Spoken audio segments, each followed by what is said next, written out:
Good morning, everybody. So, welcome back to the channel. Quick follow up on yesterday's show, and then we're going to decode the new Julia Garner movie called Weapons.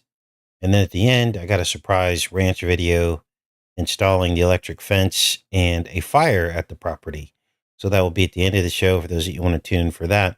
Now, I need to clarify on yesterday's show, we were talking about this plant we saw on this Illuminati playing card. We linked this up with a Fantasy Island episode in which we saw this exact same ring with this weird substance inside. And we were trying to identify this plant on the Illuminati playing card. Now, understand that when that Fantasy Island episode aired, this card had not been made yet. These cards were made in like the 1990s, and the episode from Fantasy Island was from like the 70s. So this was a known archetype, even back all the way in the 1970s. And Christina was in the chat yesterday and was trying to get our attention. Apparently she has a degree in plants, and she thought that this flower on the card might be a morning glory.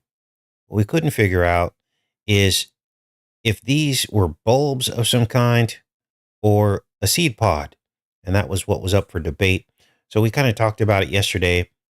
And the best thing we could come up with was during our research that this, in fact, was probably not the devil's trumpet flower, which is what we thought yesterday, but not the angel's trumpet that we thought yesterday, but it was actually the devil's trumpet. Now, the giveaway is these serrated leaf edges. And apparently in botany, you have to look at all the different aspects of a flower or a vine or a plant to get a proper identification. In this case, the serrated edges, which were not indicative of a morning glory typically. But again, that doesn't discount that it could be a morning glory. But here are the serrated edges of what is called the devil's trumpet flower and vine, which I believe is the match. Again, we're looking at a cartoon picture here, so it's kind of hard to tell. But I think we found a match. Now, what is the difference between an angel's trumpet and a devil's trumpet? Well, the trumpet word, of course, is alarming because it's got the word Trump in it, of course. But there's a little bit more to this because remember, all of this was connected to Epstein Island and the episode of Fantasy Island in which there's a rich billionaire who has his own island, and he basically gives this drug to the women that he abducts and brings to the island. Now, he also uses them as sex slaves in the episode. We covered all that yesterday. But the point is this links up with this whole connection to Epstein and Trump and all of this. And then now we discover that this is a trumpet-like flower, either the devil's trumpet or the angel's trumpet. I don't think it matters at this point, but this is likely the flower. Now, there's a little bit more to the story here, because this is the devil's trumpet. It is called Datura. And all of these plants are of what's called the nightshade family. So the devil's trumpet, the angel's trumpet, and their active ingredient is scopolamine. And I know it gets a little bit confusing because there are all these nicknames associated with this stuff, right? But this is the devil's trumpet. It's also known as the mad apple, Jimson weeds, thorn apples. And again, the active ingredient is scopolamine, which causes amnesia, forgetfulness, amnesia, and amnesia associated with the event in which this particular drug is taken. So you've got the names of drugs, active ingredients, scopolamine, which is in these nightshade species of plant. And then you've got all the nicknames associated with all this. So I know it's a little bit confusing, but this is what it's pretty much all about. It's about amnesia. And the active ingredients of these drugs that are used to grape women and abuse. And it's used by the elite. So that is the summary of what we came up with during our research. Here's the scopolamine. This is the active ingredient in these flowers. This is called devil's breath. But remember, this is just the ingredient. It's not the actual name of the flower itself, of the nightshade family. I hope I did that justice, because I know it's a little bit confusing. But anyway,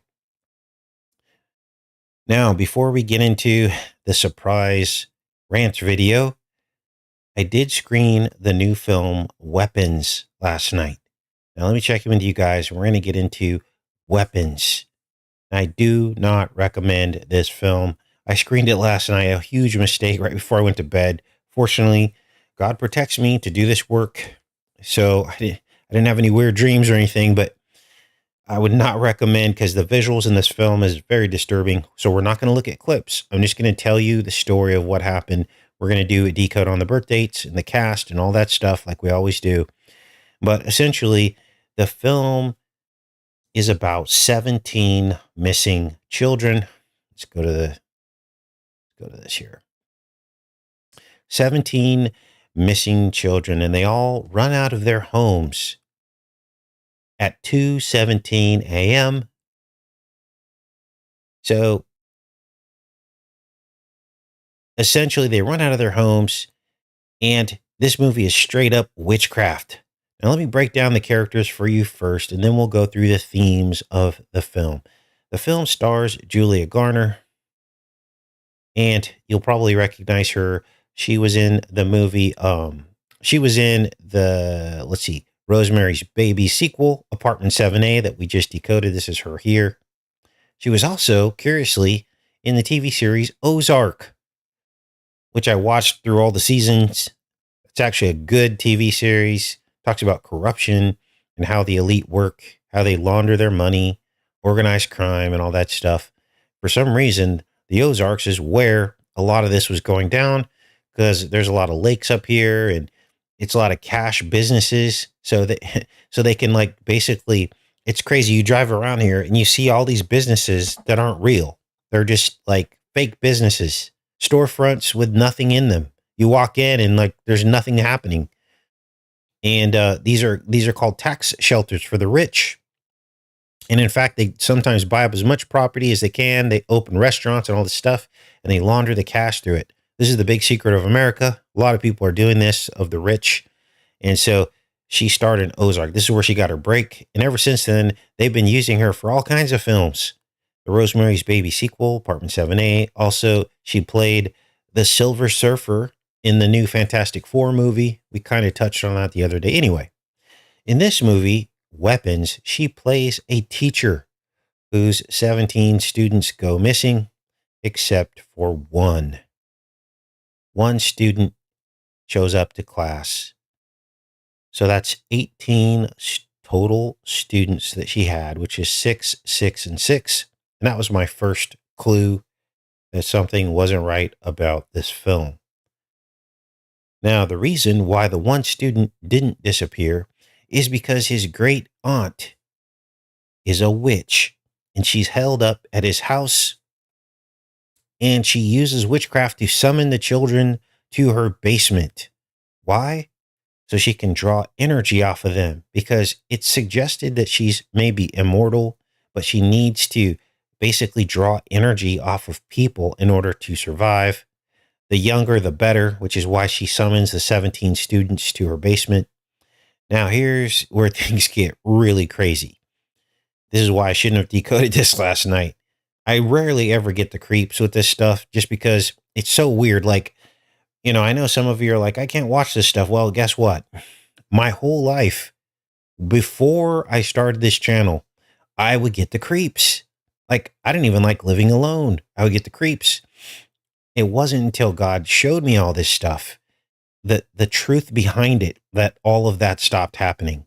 I stopped getting night terrors. I stopped getting the creeps.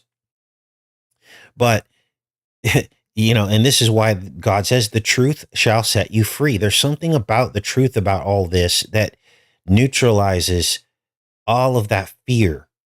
because you realize that good and evil is real, and you realize that God is the all powerful. He's the most high, and we have the power to tread on serpents. But if you walk forward in fear, it's because you're not seeing the whole truth. At least that's what God showed me. Now, let's break down these birthdays, you guys. This is insane. Now, the witch is played by Ed Harris's wife. Everybody knows who Ed Harris is, prominent actor in Hollywood. Her name is Amy Madigan. She was born on 9/11. She plays the witch, and she has aged quite a bit from this picture.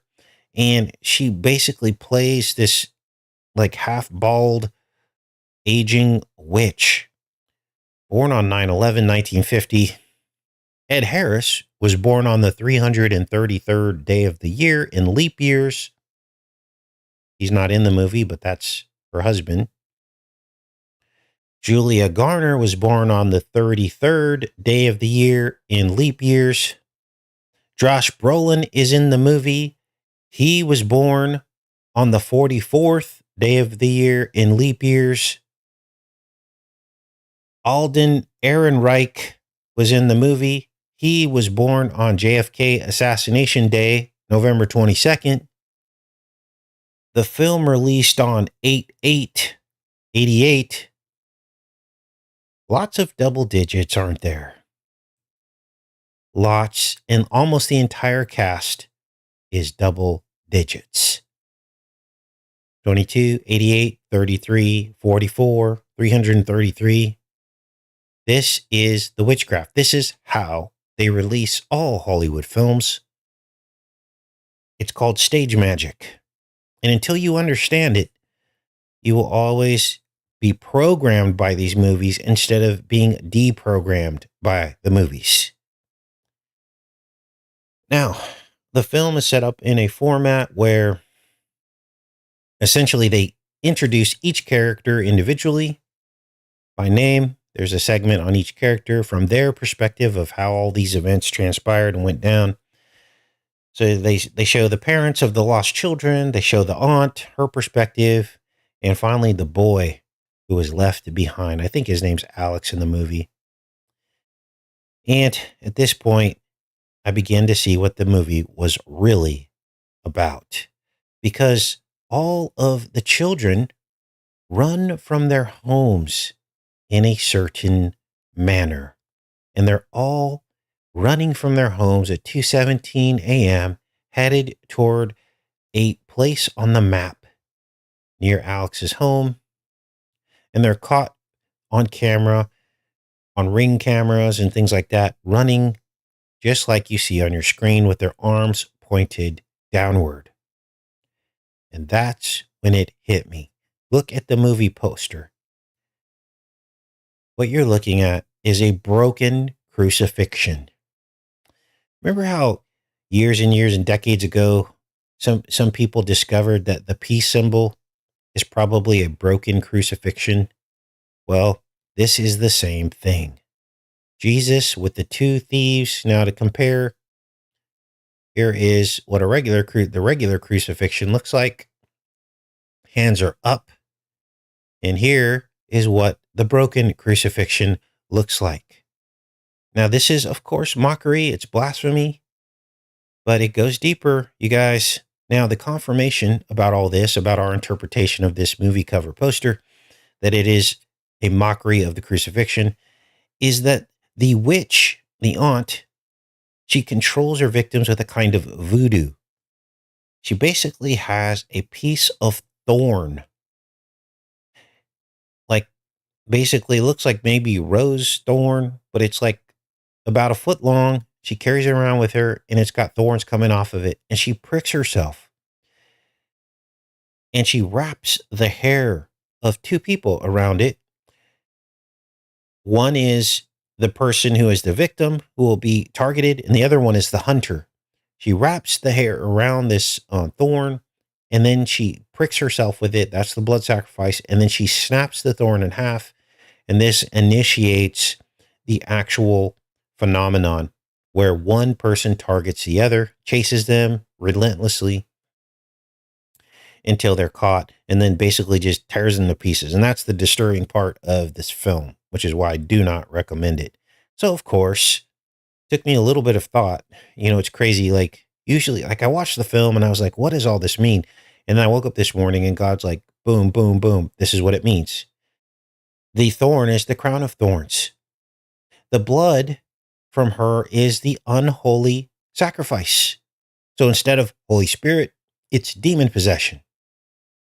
Now, those who fall under the spell of this snapped thorn, they become full of black blood, black goo, instead of course, the Holy Spirit blood of the Lamb, right? Jesus' sacrifice is holy, and you become filled with Holy Spirit when you believe in him. But when it's an unholy sacrifice, they become full of black blood or the blue bloods. So the film is literally the opposite of everything holy. Now, most people who decode this film are not going to pick up on these facts because it's actually kind of veiled, isn't it? That's the witchcraft of it. Now that I'm explaining it to you, you understand it. But to pull that out of a film like this requires eyes to see. Now, the victims in the film, they keep seeing the aunt as this creepy clown. And the reason why they keep having visions of her, they keep seeing her in the forest and things like that, and they freak out and they have nightmares about her, is because she has to wear this heavy makeup and wigs to cover up her grotesque nature. And I believe that's what we're seeing now in our reality. We're seeing like Vance wearing like eyeliner, whatever, it seems like all these men are wearing makeup now. Trump with his orange, makeup. These people are covering their sins with like makeup. I've never seen anything like it. Have you ever seen a president wearing makeup or a vice president? And everyone's just walking around like this is normal. This is not normal, you guys. Presidents and vice presidents wearing makeup? When have we ever seen something like this? Now, there was also vaccine gaslighting in the movie. A cop is jabbed with a drug user's needle several times. He's chasing this druggie down the alley, and he says, "Is there anything in your pockets?" He gets jabbed in the right forefinger with a needle, and then he's jabbed again in the head. So that's the mark in the right hand and the head, right? And then, so when he's jabbed in the head, basically what happens is he finds the druggie again. The druggie goes into a tent, but the druggie thinks he's being chased by the clown lady, right? So he grabs 3 hypodermic needles in his fist as like a weapon. And so when the cop opens up his tent, he jabs him with the 3 needles in the face. Well, it's pretty obvious, you guys. 2 shots in a booster. He literally gets marked in the face with 2 shots in a booster. And later, to confirm our interpretation of that, the cop, which of course is the blue blood, the copper, he starts vomiting black blood after he comes under the spell of the witch. But the connection to the shots is absolutely clear. Wow. Now, again, I'm not going to show you all this because it's very disturbing. And the fact that there's dozens of children featured in the film doing unspeakable things. I mean, at the end of the movie, I don't want to give it away, but they literally, the boy Alex he uses this thorn to cast a spell back against the witch, and all the children run out of the basement and basically tear her to pieces. Now, why would you put children in a role like that? To where 20 years from now, they're going to watch this and go, wow, I just tore someone to pieces in this movie. You guys, that's abuse on some level, isn't it? To have children cast in these roles like this. So, I kind of gave away the ending, but it's troubling to say the least. They should not be casting children in these kinds of roles. There should be rules. I mean, all of Hollywood we know is evil, but for the general public to be able to watch children in these horrific roles is just wrong. it's wrong on so many levels. Now, the movie is called Weapons. It's in the title of today's show, and also I've been showing it throughout here. So this is how you know I'm learning to put the titles of the movies that we decode in the actual title of the shows in case you have any questions in the future. It will always be there. And I put links to all of the show stuff in the pinned comment every single day. So if you ever have questions about that, you can look at that as well. Now, let me check in with you guys, and then we'll kind of finish up with the fire at the Honey Milk Ranch and the electric fence and all that stuff. But I want to get your thoughts on this movie. If there's anything I missed, have any of you seen the movie? It just came out. All right. Tonette says, I don't mind spoilers for movies I have no intention of watching. I agree 100%. Again, I do this to show you guys the truth about our reality and what these people are up to, because even these horror movies have themes that are concurrent with animations and children's movies. So there is no safe movie is the point, right? Now, are some graphically worse than others? Absolutely. But these themes of darkness are apparent in all of them. You know, so some of the biggest criticisms of people that come to the channel are, gosh, you look at a lot of dark stuff. Well, half to 3/4 of the stuff we look at is just simple science fiction movies or animations. Let me give you a prime example.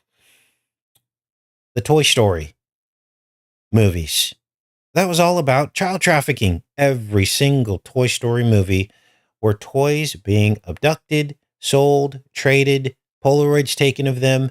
We went through every single one, you guys, the entire franchise. And every single film was themes of children being abducted and traded and trying to escape through ventilation systems.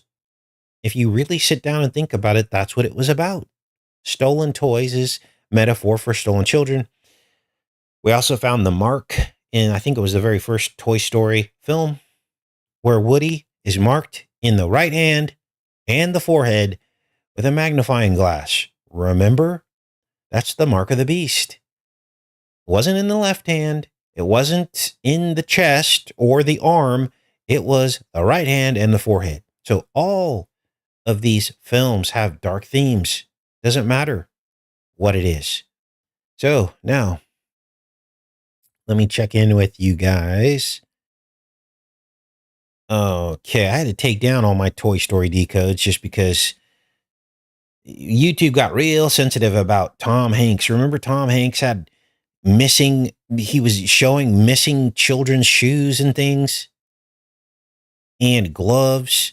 And he was like pretending like he found them in random places, as if Tom Hanks is walking around along highways and roads, you know, randomly finding missing articles of clothing. Like, seriously, dude. And then what ended up happening is we began to see a pattern, and we looked it up, and we found out that what it's called when a child loses a glove or a shoe, it's called an orphan, because it's orphaned away from the other shoe or glove. And then we found that was creepy. Anyway, anyone that did anything negative about Tom Hanks got strikes and their channel taken down. So I took all those videos down to protect the channel. I have them on a hard drive somewhere, but someone remotely ruined and corrupted all my hard drives. So I go back to pull these videos up, and it's all I see is gobbledygook and code. So they can do that too, by the way. They can like remotely. But here's the thing. The truth will always prevail. And what I found is oftentimes I'll go back and re-decode a lot of this stuff, because this is all about will, isn't it? If you have the will to find the truth, God will use you to find the truth. He will use you as long as you keep trying. This is why we get up and do this every day, despite all of the attacks, despite all of the, the censorship and the boot on the neck and the fact that our channel won't grow. I still get up and do this every day because I made a promise to God that I would, regardless of whatever happens, whoever's listening. And be careful what you ask for, because that's what I told him in the beginning. I said, God, I don't care if there's 5 people listening. I'm still going to get up and do this every day. And he's like, okay, I'm going to hold you accountable on that. And here we are. 12, 13, 14 years later, right? And there's a lot more of you listening, but there aren't new people listening. So I'm going to do what God tells me to do, right? And this is why we run our channel a certain way. I don't have guests on here. I don't do collaborations with other channels. I don't have sponsorship deals. I don't sell merch. I do all this because God told me not to do it. He said, keep your channel lean, listen to my voice, and that's it. And present to those who will listen. This is why we run our channel the way we do. I've run into problems attaching our channel to other channels just by collaboration. And then all of a sudden, from the outside looking in, people just see one big channel. They go, oh, and then they associate what those other channels are doing to our channel. And it never fails. That it's like, guilt by association, right? But anyway, I don't even know how we got off on that tangent. But the point is that all of this stuff is crazy. And the Toy Story those were definitely things that I need to re-decode at some point, because we'll find even more stuff. And that's how God is amazing. He's like, oh, you're going to corrupt the data? You're going to try to erase what I just revealed to everyone? Well, he'll just do it again and do it better. So at some point we'll do it better. And I'm excited to do that for you guys, because this is a labor of love, isn't it? Now, any other thoughts before we pull up this Milk Ranch video here? I've already got it queued up here. Elon's AI bot is called Valentine, Lord of the Demons. Oh, wow, Joy. That is wild. Makeup was given by the fallen angels, maybe to cover up their minions in power. Yeah, there's a whole channel that talks about the Nephilim clowns. I don't know the name of the channel, but one of you probably does. Why they wore makeup and all that stuff. Yeah, storing up treasure in heaven, because this worldly treasures don't last. Absolutely, Pamela. This is why I get up and do this every day and forego all the other things that most people need to continue on, right? All right.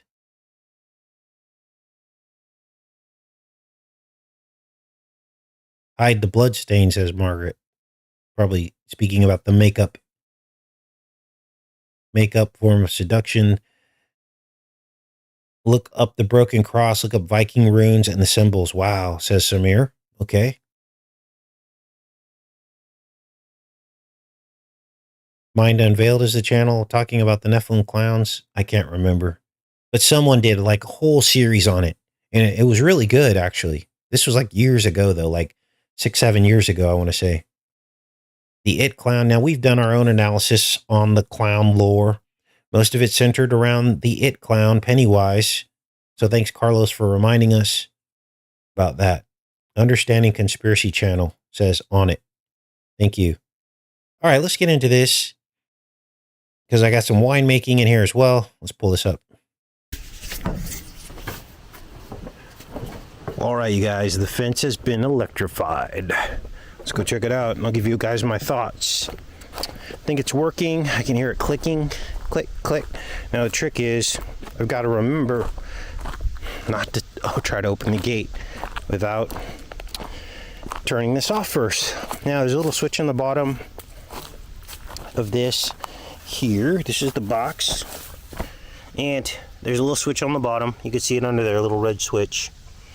And it did take 24 hours to plug this into the wall to get it fully charged, and I was like a little bit worried because this little light has to turn green before it's fully charged, and it literally took 24 hours. So don't be afraid if you go to use this thing and it's just not charging. It's best to just plug it into the wall, and that's pretty much the best way to do it. Now, at first I was looking at some of the things online, and they were saying, oh, just attach the black wire to this post here. But that does not work. This post is not a sufficient ground, even though it's pounded into the ground, and I think it's because it's got paint on it. So do not use the post as the ground. I literally had to take a piece of steel and pound it into the ground, and this is my ground, and I did the same on the other side. And I pigtailed this. As you can see, it's got 2 sets of wires coming out because the other set of wires goes under the ground all the way to the other fence. And again, another iron post in the ground. This is my ground. That is the proper ground. And now you can hear it clicking. Hear that? Let's listen.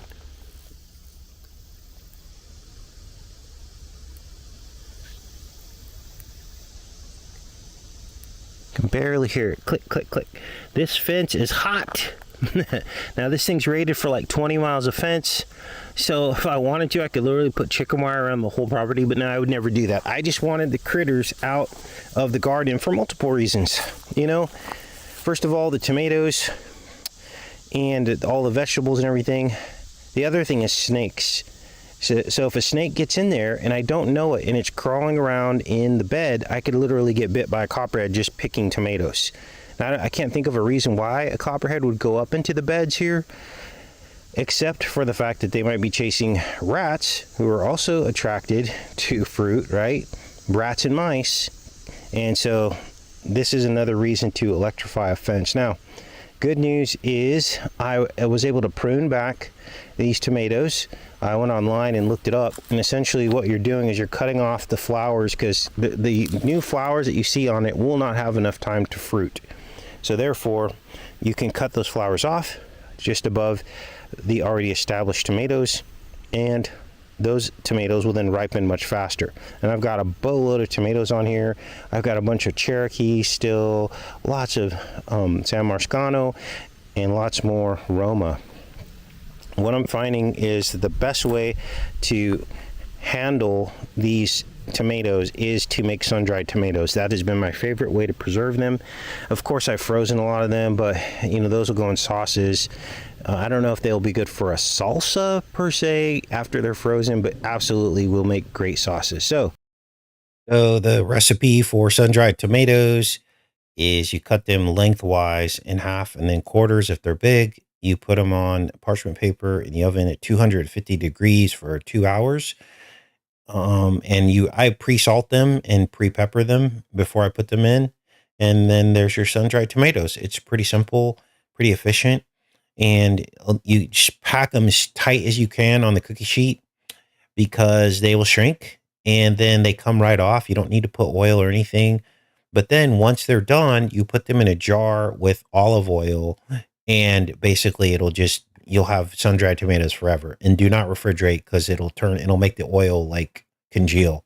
So just leave them at room temperature. They're preserved, and that's how you make sun-dried tomatoes. You could even do that with store tomatoes if you wanted, but probably wouldn't make sense to do it with store tomatoes.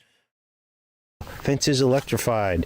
So this thing was it's like $87 now online. And as you can see, it will electrify any metal fence. So my fence is made out of chicken wire, and you're just attaching this to it. It's got solar on it, so it will never go down. So that's cool. So you can see over here, see how the fence is all warped? That's because possums were climbing over right here. So they were already starting to wreck the fence. So now they won't do that. And we'll see how it works, you guys. Now I went to town on this driveway. As you can see, it's like scorched earth. Looks like a bomb went off. Why? Because I came out here with a 20-gallon propane tank and I literally scorched all this grass off of here. That way, when the guys come out and level the driveway, they won't have to use like weed killer because the weeds are already dead. So here is the propane setup. I carry it in this cart. This cart also doubles for carrying firewood into the house. And here's the propane torch. This is actually the weed eater. Let's get that out of the way. Let's go see this. Oh boy. This is the torch. These are super cheap on Amazon. And that's a lot of heating power right there. Measured in the millions of BTUs. And literally at full blast, just to give you an idea, it will go through, I went through this entire propane tank in an hour. So that's a lot of propane and a lot of flame, and that's what did that. Took about an hour. hour. Yeah, about an hour. I was sweating, but I got it done. And now, you know, those guys can come out and get this thing graded and leveled out. So they should be here Tuesday, and I might get some footage of them, you know, re-leveling the driveway. Basically, what they're gonna have to do, let's take you guys back here. So, as you can see, this backside of the house, the rock and dirt and gravel is all pushed up against the house, up against this foundation. So all of this needs to be graded down. Like basically where you see that exposed concrete down there, everything should be to that level. So that's a whole 8 inches to a foot. So basically they're gonna have to ramp off of this driveway gravel here, ramp it down about 8 inches to a foot so that it's level with that concrete line down there, and they're gonna have to pull all of this material forward and out this way so it can run away from the house instead of into the house. I hope this is making sense. Now back here it's even much more pronounced. You can see it's almost like a hill, and it drains right into the back of the house. Let me take you guys back here. So I'm prepping this whole area for them to come out and do this. They're gonna bring some equipment, and I don't know why I didn't think of this before, but it just is what it is. You can't think of all the scenarios with this stuff, so you do the best you can. And as you can see, this whole area back here is kind of sloped down in toward the back of the house. So all that needs to be pulled away from the house back here, pulled away and pushed this way, out and down. Here's the low point down here. And as you can see, there's already a depression, some potholes and stuff, so everything can be pushed out this way. So now this part of the property is kind of interesting and exciting. It's a very old part of the property, and it's young at the same time. So all that back there, those are all pine trees, big beautiful pine trees. They're like 20-25 feet tall already, and they are sitting on top of the water line that went in 2015. So they are 10 years old, 10-year-old pine trees. Before 2015, they did not exist because that's when they dug this whole area up and put a water line in here. But this part back here is shaded.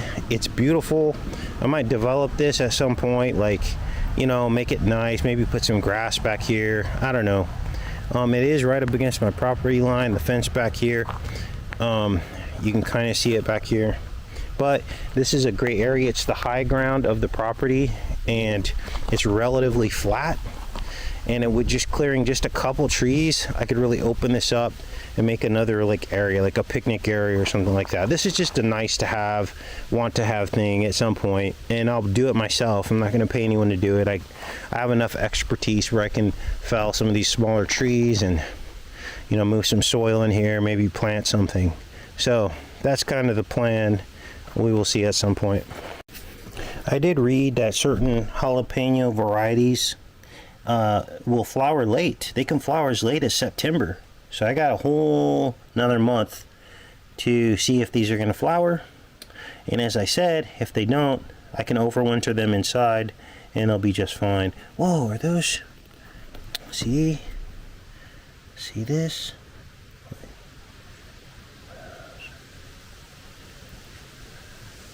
Kind of a gnat or whatever those are, some kind of bug, some kind of pest. Almost looks like I don't know, what are those, you guys? Some kind of pest popping off there. Aphids maybe. They look black though, like a black aphid. Well, we were supposed to get rain today. No rain happened. Rain barrels are getting close to empty, but they serve their purpose to water all the deck plants.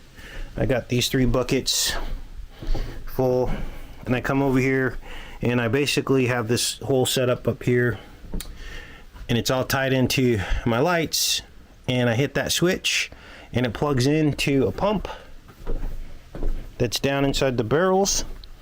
It pumps it out into this hose. I plug it in here, Now it's unplugged, of course, because it's not in operation. And it fills up my bucket, so I don't have to walk down and up the stairs. So, wise use of water, water savings, good stewardship. These are all biblical tenets, right? We're supposed to be good stewards of what we're given and not be wasteful. So, right on.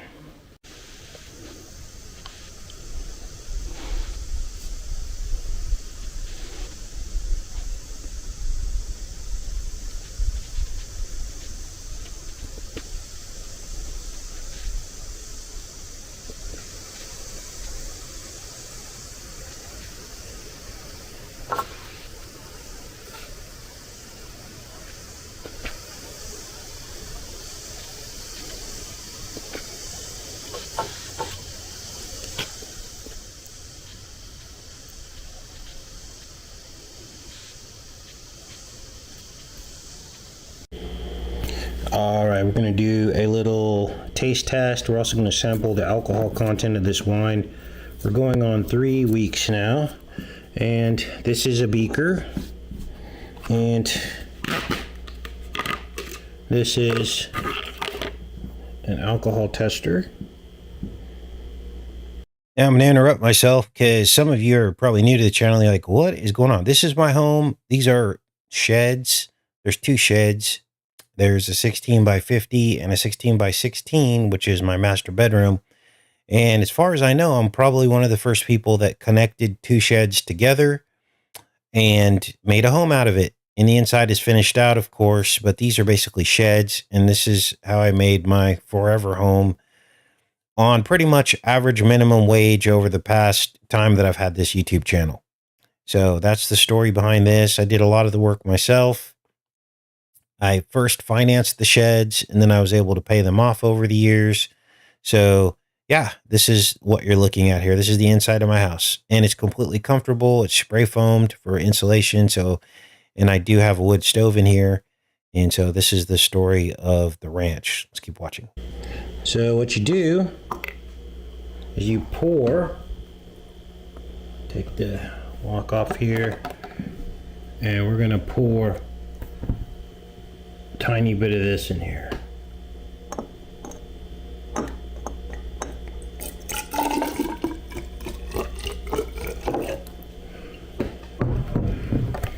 Put the airlock back on. Oh. Oh. Airlock has been defeated. Then you take this and you put the heavy side down. Whoa. And it needs a little bit more because, whoa, it is that. Probably a better way to do this. Making a total mess here. Whoa. It's okay. All right. Then we spin this around, and it still has a little ways to go. It needs to drop all the way to the red line, but as it sits now, this is at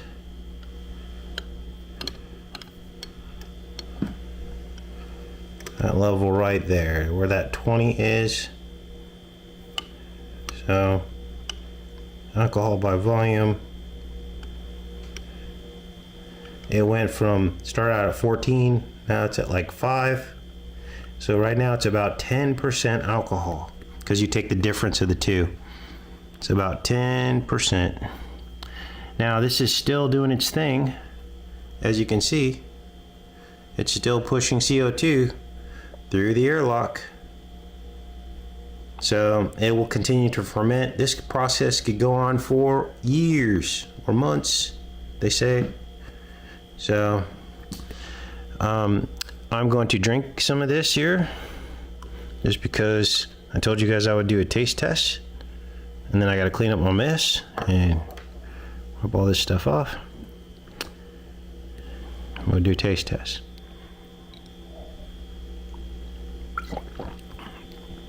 Oh boy, still a little bit sweet because not all the alcohol is converted yet.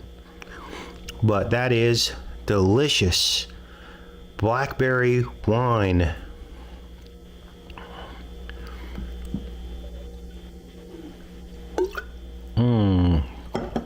Oh my gosh, that is good. So that's it. Hope you guys enjoyed that. Let's go back into the chat. I know some of you are homesteaders, but yeah, that stuff's sticky. Mad scientist. Yeah, it certainly feels like that. There's a lot of effort that goes into winemaking. I had no idea.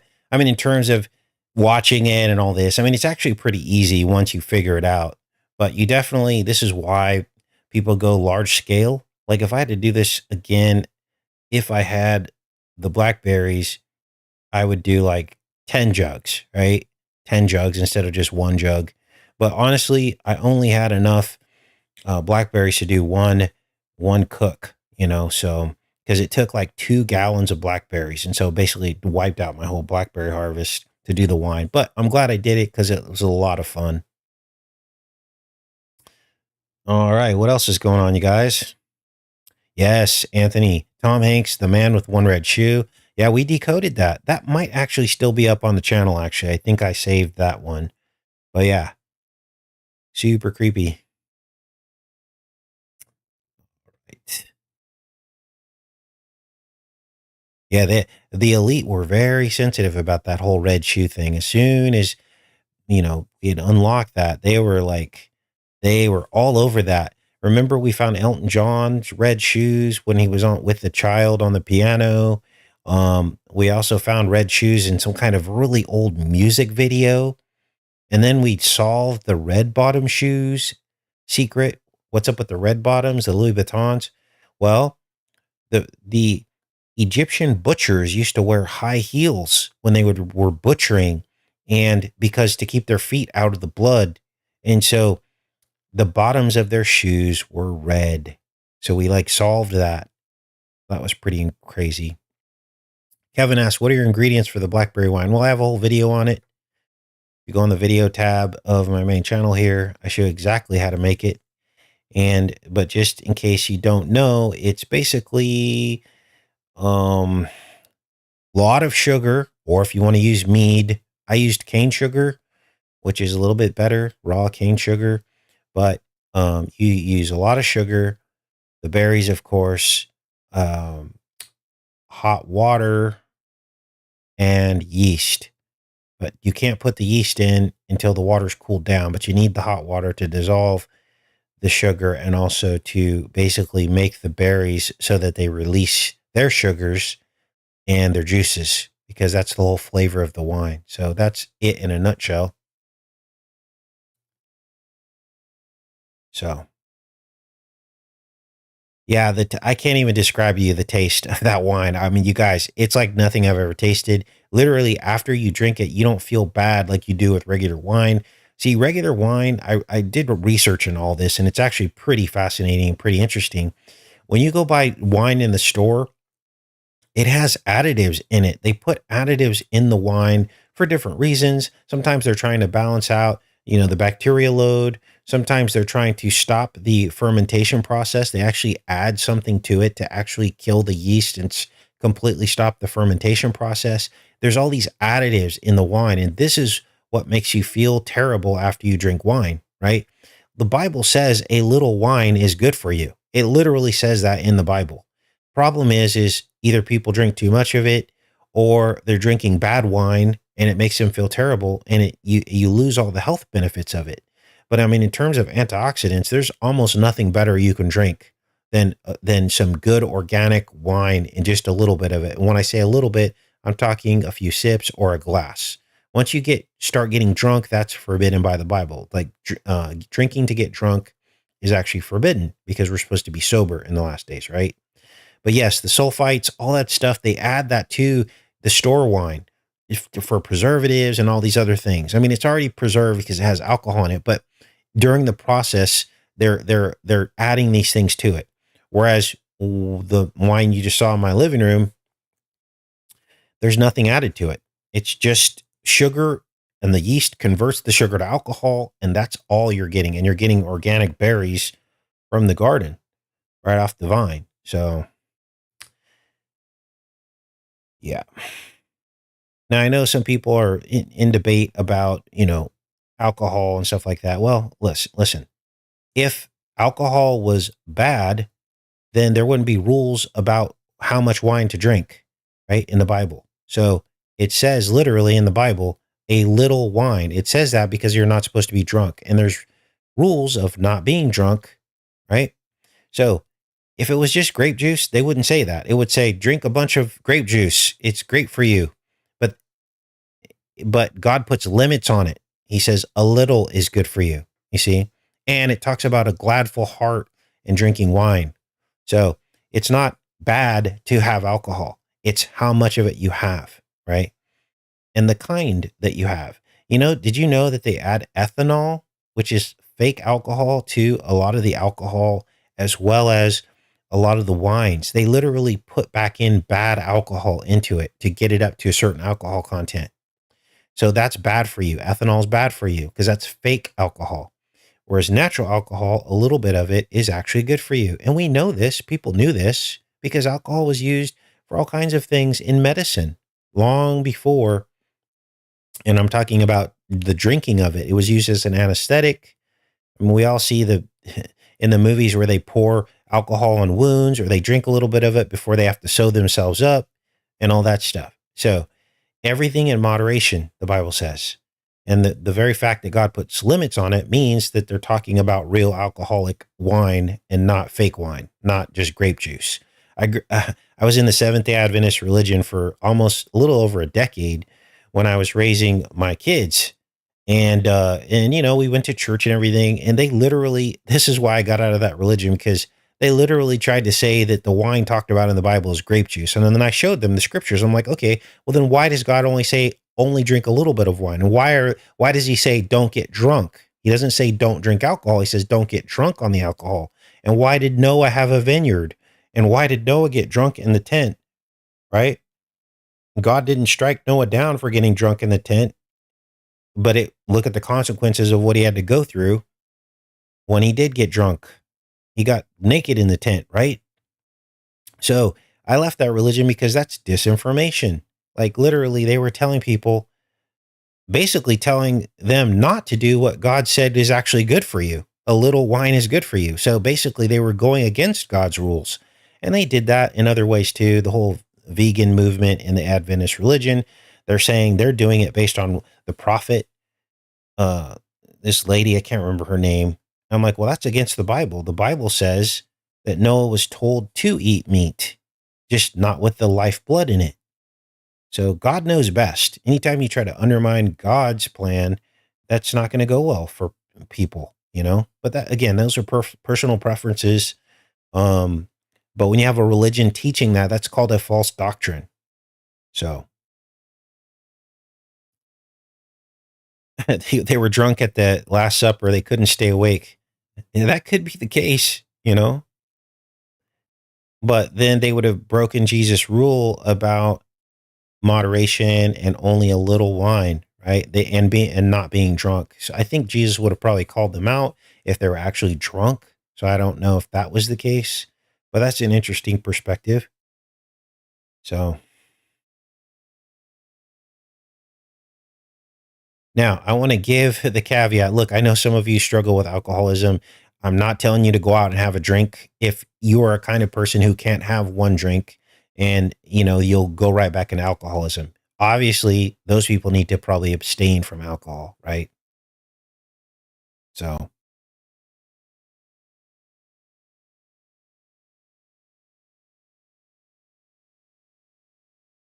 okay. One of the biggest issues I was having at Day Adventist was that they claim Michael Archangel is Jesus and focus on Ellen White above the scripture. Yeah, they did focus on Ellen White above the scripture, hence the whole vegetarian movement. Oh my gosh, we used to do, what do you call it? After the Sabbath, we would do potlucks, and it literally was a cheese fest, right? It was cheese and potatoes. And it's like the worst thing for you. Now it's weird. I didn't see a lot of heavy Seventh-day Adventists. But I think that they were just doing a lot of fasting. I just think that most Adventists really didn't eat a whole lot.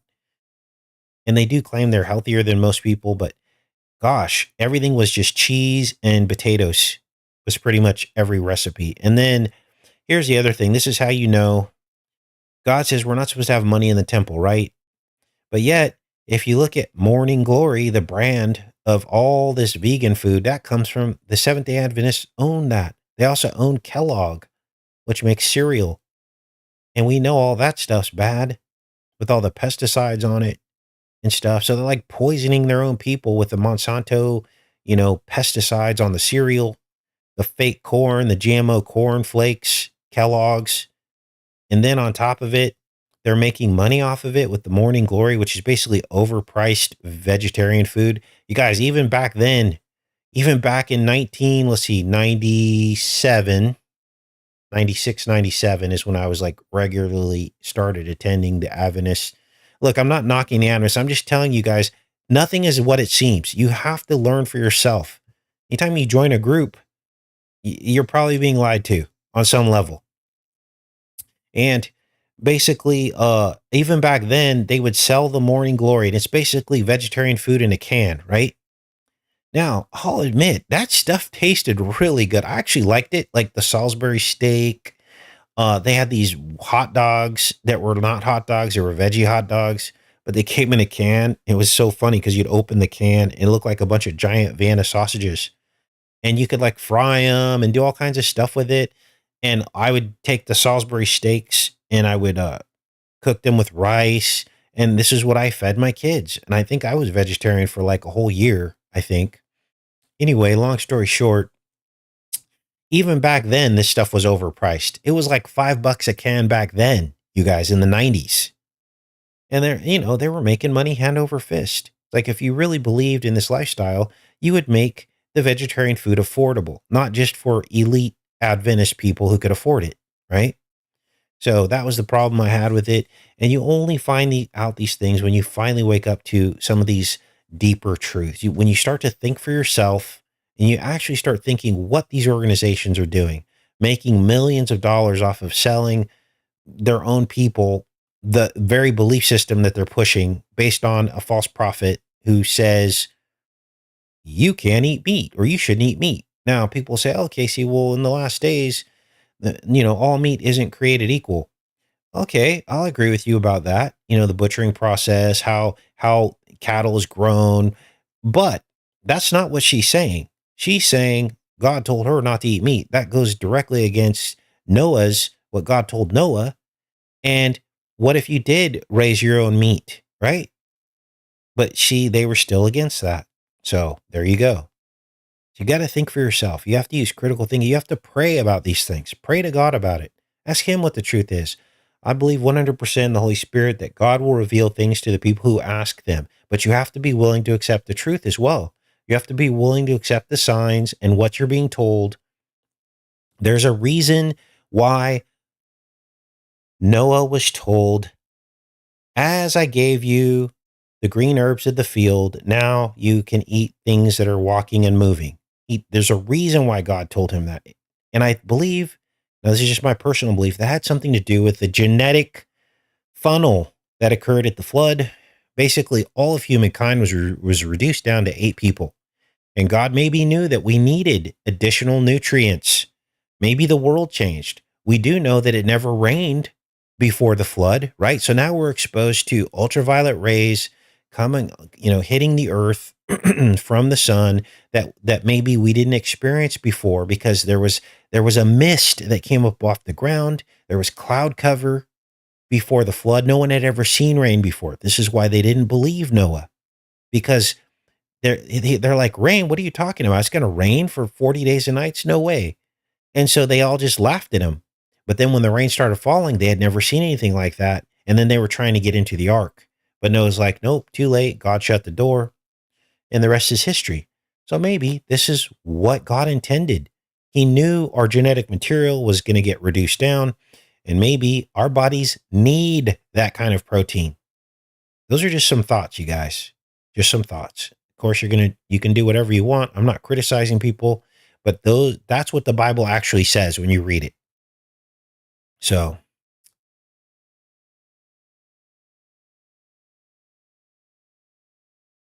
all right. Yeah, it hasn't rained here a whole lot either. Get off the pharmaceuticals. I agree 100%. Go natural like God intended. Who told you there were 8 people on Earth?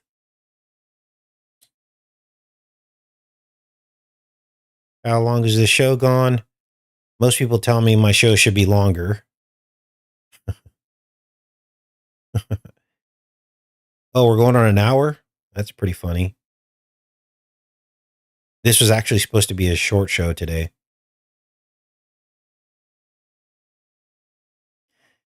But here we are.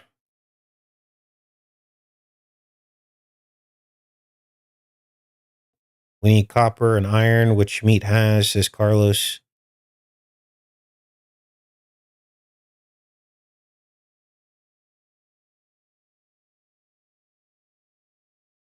Kevin says Louisiana is dry.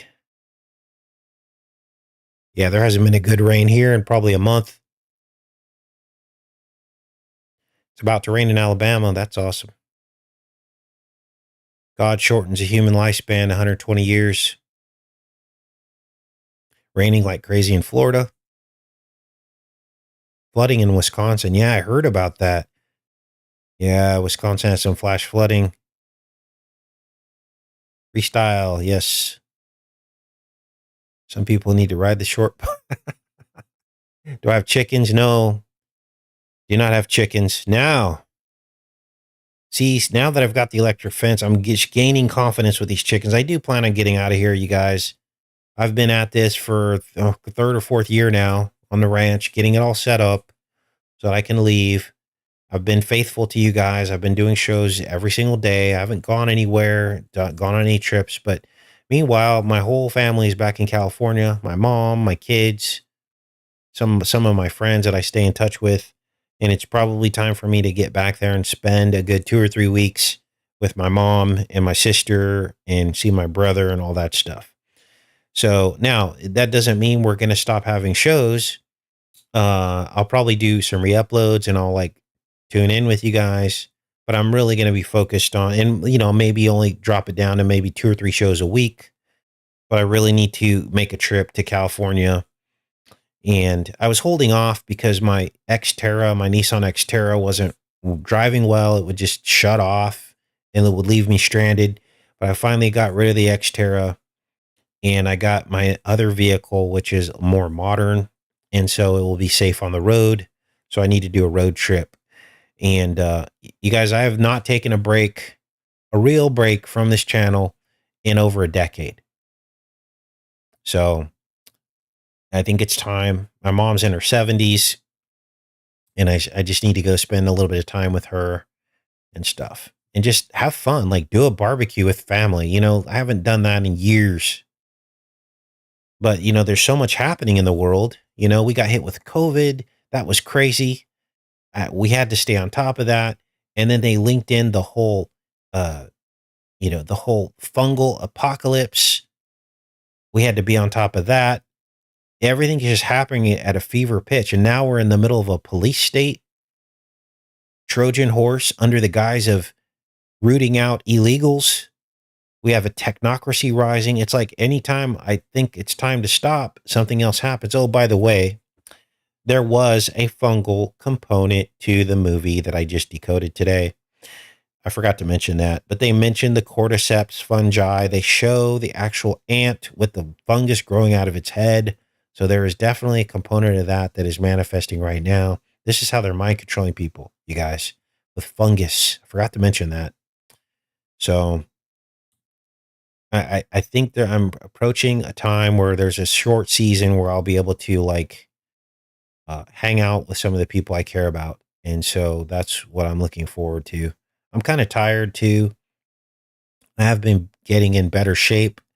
I had like 20 pounds I was carrying that I couldn't deal. It was making me feel bad. I wasn't as active as I needed to be, but I've been on this workout program now for about 6 months. I've lost like 20 pounds, starting to get like a 6 pack. I'm starting to get healthy again, going into my 50s because I really need to. I need to be the example. I need to be sharp. I need to be on my toes. I feel much better.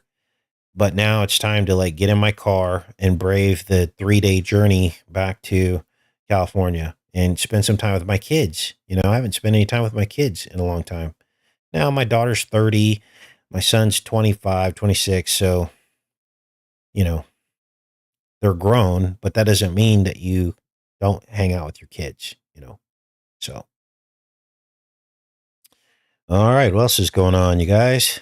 We're just going for it today, aren't we?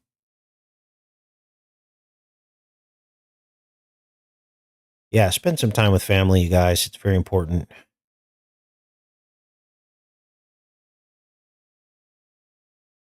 The fungus among us.